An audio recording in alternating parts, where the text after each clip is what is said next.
នាយករដ្ឋមន្ត្រីថៃនឹងត្រូវជួបលោកត្រាំនៅប្រទេសម៉ាឡេស៊ីមុនពេលមានការចុះកិច្ចព្រមព្រៀងជាមួយនឹងកម្ពុជារដ្ឋាភិបាលថៃបានឲ្យដឹងនៅក្នុងសេចក្តីថ្លែងការណ៍មួយថានាយករដ្ឋមន្ត្រីថៃលោកអនុទីនចាន់វីរៈគុលនឹងជួបជាមួយនឹងប្រធានាធិបតីសហរដ្ឋអាមេរិកលោកដូណាល់ត្រាំនៅទីក្រុងកូឡាឡាំពូប្រទេសម៉ាឡេស៊ីនាថ្ងៃអាទិត្យទី26ខែតុលាឆ្នាំ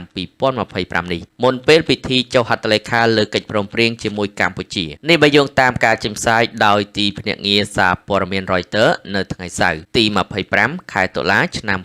2025តាមការចេញផ្សាយរបស់កាសែតថៃ The Nation លោកអនុទីនអមដំណើរដោយរដ្ឋមន្ត្រីការពារជាតិបានចេញដំណើរពីអាកាសយានដ្ឋានទីក្រុងបាងកកទៅទីក្រុងកូឡាឡាំពូប្រទេសម៉ាឡេស៊ីវេលាម៉ោង 9 យប់ថ្ងៃសៅរ៍នេះដើម្បីចូលរួមកិច្ចប្រជុំកំពូលអាស៊ានលើកទី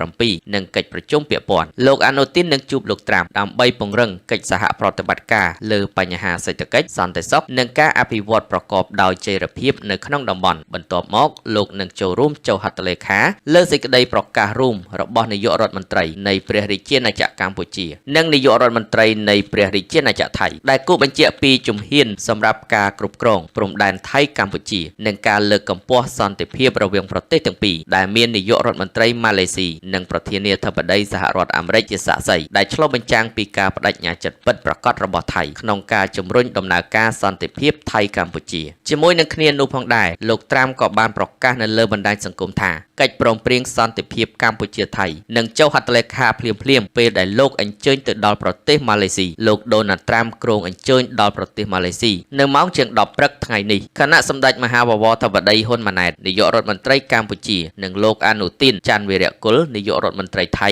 បានអញ្ជើញទៅដល់ប្រទេសម៉ាឡេស៊ីរួចទៅហើយ